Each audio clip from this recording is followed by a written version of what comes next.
Friends hi అండి, hello, welcome back to my channel. అందరూ ఎలా ఉన్నారండి? నేనైతే చాలా చాలా చాలా బాగున్నాను. మీరు కూడా బాగుండాలని ఆశిస్తున్నాను. అందరూ బాగుండాలి, అందులో మనం ఉండాలని కోరుకుంటూ మీకు ఈరోజు అయితే నేను మొక్కలకి ఒక హెల్దీ డ్రింక్ అయితే ఇస్తున్నాను. ఇది ఎలా తయారు చేసుకోవాలని నేను చూపించాను కదా. మనం అన్నం వంచుకున్నటువంటి గంజి ఉంటుంది కదా, దాంట్లో ఇంగువ వేసాను. ఇంగువ ఒకవేళ మన దగ్గర పొడి ఉంటే పొడి వేసుకోవచ్చు, లేదు అంటే ముద్దగా ఉందనుకోండి దాన్ని దంచి వేసామనుకోండి వేడిగా ఉన్నటువంటి గంజిలో, అదే మంచి కరిగిపోతుంది. దాంతోపాటు దానికి నురుగ రావడం కోసము మనము అయితే లిక్విడ్ హ్యాండ్ వాష్ వాడచ్చు, లేదంటే షాంపూ వాడచ్చు, లేదు అంటే న్యాచురల్గా ఉన్నటువంటి కుంకుడుకాయలైనా వాడచ్చు. నేనైతే ఈరోజు కుంకుడుకాయలు వాడుతున్నాను. దీనికి రీజన్ ఏంటంటే ఈ యొక్క వర్షాకాలంలో వచ్చేటువంటి పెస్ట్లు అనేటువంటివి రాకుండా ఉంటుంది. ముఖ్యంగా పిండి నల్లి అంటారు కదా, ఆ యొక్క పిండి నల్లికి మంచి ఔషధం అని చెప్పొచ్చు అనమాట. పిండి నల్లి అంటే మిల్లీ బగ్ అంటాం కదా, దాని రిలేటెడ్ అనమాట. ఈ టైంలో మనకి ఎక్కువగా ఆకు వెనకాల కూడా చాలా పెస్ట్ వస్తూ ఉంటాయి, కొన్ని ఫ్లయింగ్ ట్రూస్ కూడా వస్తూ ఉంటాయి అనమాట. ఇప్పుడు మన దొండ చెట్టుకి చాలా కాయలు వస్తున్నాయి, కానీ అన్ని ఫ్లయింగ్ ట్రూస్ వచ్చేసి ఆ కాయల్ని హోల్స్ చేస్తున్నాయి అనమాట. అవి ఏంటంటే ఎగురుతూ ఉంటాయి, బుజ్జి బుజ్జిగా ఉంటాయి అవి, కానీ మనకు కనిపించేవాటిని మనం చంపలేము. అయితే ఆ మొక్క దగ్గరికి ఎలాంటి పురుగు కూడా రాకుండా ఉండేలాగా చూడాలి. అందుకని నేను ఇంగువ వేసాను అనమాట. ఇంగువ ఘాటికి అసలు ఆ మొక్క దగ్గర కూడా రావడానికి ప్రయత్నించమన్నమాట. ఇదిగో నేను ఆల్రెడీ నిన్న తయారు చేసుకున్నటువంటి గంజి, ఇంగువ, దాంతోపాటు కుంకుడుకాయలు ఉన్నటువంటిది అనమాట. దీన్ని నేను ఒకసారి దీనిలో కుంకుడుకాయలు వేసుకున్నాం కదా, ఈ యొక్క కుంకుడుకాయలని ఇలా మంచిగా ఒకసారి పిసికామనుకోండి, ఆ కుంకుడుకాయలో ఉన్నటువంటి రసం అనేటువంటిది ఈ యొక్క గంజిలోకి వస్తుంది. గంజి ద్రావణం చాలా మంచిది తెలుసా. ఇప్పుడు ఇచ్చేది మనం దీని పేరు ఏంటంటే గంజి ఇంగువ ద్రావణం అంటారు. అసలు ఒకప్పుడు కూడా ఇచ్చేదాన్ని, కానీ గంజి ఏంటన్నప్పుడు నేను బియ్యం పిండితో గంజి చేసుకునేదాన్ని.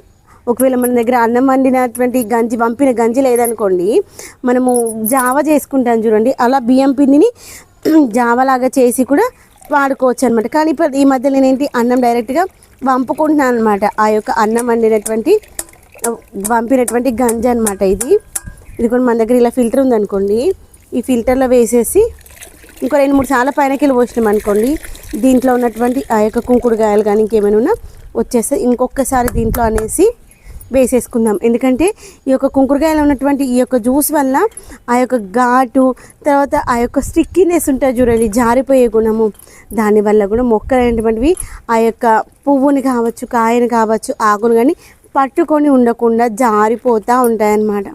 అందుకోసం అని ఇంకా సరిపోయింది, ఇంకా దీంట్లో ఏం లేదు. ఈ మధ్య అయితే నేను వీలైనంత వరకు జుట్టు మొత్తం ఊడిపోయింది, ఇంకేం లేదు. అంత అయిపోయాక ఇప్పుడు ఏం ఆలోచించానంటే మళ్ళీ పాత పద్ధతిని ఫాలో అయితే జుట్టు ఏమైనా ఆగుతుందేమో అని కుంకుడుకాయలు గంజి పెట్టేసుకుంటున్నాను అనమాట. పెట్టంగానే ఏదైనా అంత తొందరగా రిజల్ట్ రాదు. ఇదిగోండి 10 లీటర్స్ బకెట్ ఇది. అయితే మనకి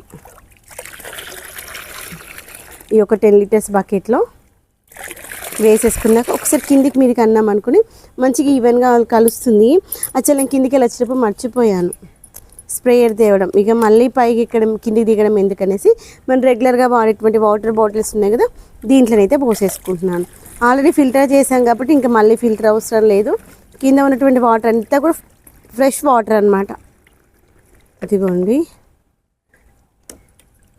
వచ్చింది కదా, దీన్ని మనము ముఖ్యంగా ఒకసారి చెక్ చేసుకుందాము. హోల్స్ బాగున్నాయి. ఇదిగోండి మన దొండ మొక్కనైతే మంచిగా పూత వస్తుంది, కానీ పెస్ట్ ఏంటంటే ఈ యొక్క పూత రాకుండా అదే తినేస్తుంది అనమాట. ఒకవేళ కాయ వచ్చినా కానీ ఇది మనము మార్నింగ్ టైంలో స్ప్రే చేసుకోవాలి. ఇప్పుడైతే 6:30 అవుతుంది.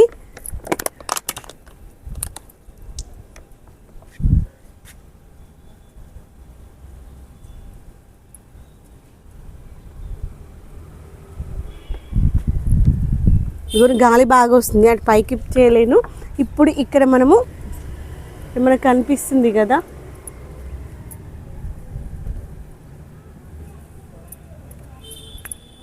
కనిపిస్తుంది అనుకున్నాను.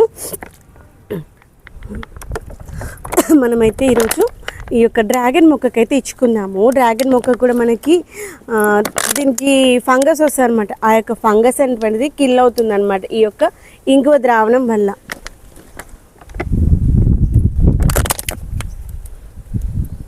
మొక్క మొత్తం తడిసేలాగా స్ప్రే చేసుకుందాము. దాంతోపాటు అన్ని మొక్కలకు స్ప్రే చేస్తూ చూపిస్తాను, వచ్చేసేయండి. గాలి మాత్రం చూడండి ఎంత మంచిగా వస్తుందో.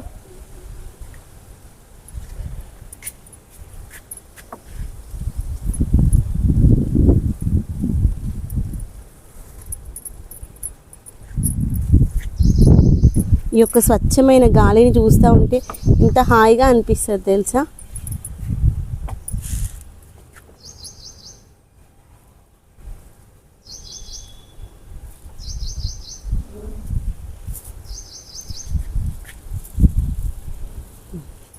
ఇదిగోండి, ఈ యొక్క మొక్కలన్నీ తడిసే విధంగానైతే స్ప్రే చేసుకుందాం. యాక్చువల్లీ ఇంతకుముందు ట్రైపర్ స్టాండ్ తెచ్చేదాన్ని, పెద్ద ట్రైపర్ స్టాండ్ తెచ్చిన కానీ మార్నింగ్ టైంలో వచ్చేటువంటి గాలికి 2-3 సార్లు ట్రైపర్ స్టాండ్ కింద పడిపోయింది, ఫోన్ కొంచెం డ్యామేజ్ అయింది. ఇంకా అప్పటి ట్రైపర్ స్టాండ్ మార్నింగ్ టైంలో తేవట్లేదు, పిల్లర్స్కి సపోర్ట్ తీసుకొని అయితే పెట్టేస్తున్నాను ఇంకా అప్పటి నుండి.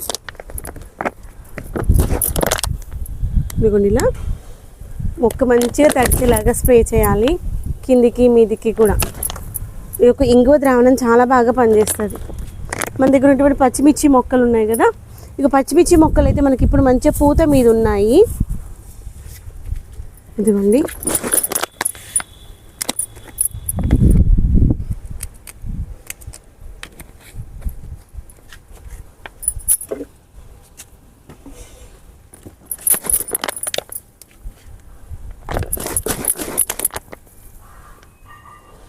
ఇలా పూత మీద ఉన్నటువంటి పచ్చిమిర్చి మొక్కకి మనకి ఎక్కువగా దీన్ని కూడా పిండిన అంటే కానీ సన్నగా ఉంటుంది అనమాట. ఆకు వెనకాల ఆకు మొత్తం తినేసి ఆకంతా ముడత చేస్తుంది, దానివల్ల మొక్క అస్సలు ఎదగలేదన్నమాట. అందుకోసమని దీనికి కూడా ఇచ్చేసుకుందాము. అన్ని రకాల మొక్కలకి నేనైతే ఏ ఫర్టిలైజర్ చేసినా కానీ, ఏ లిక్విడ్ ఫర్టిలైజర్ చేసినా ఒక్క మొక్క అని కాదు అన్ని మొక్కలకైతే ఇస్తాను. ఒకసారి దీని యొక్క హోల్స్ ఉన్నాయి కదా, ఒకసారి అయితే క్లియర్ చేసుకున్నాక మళ్ళీ స్ప్రే చేసుకుందాము.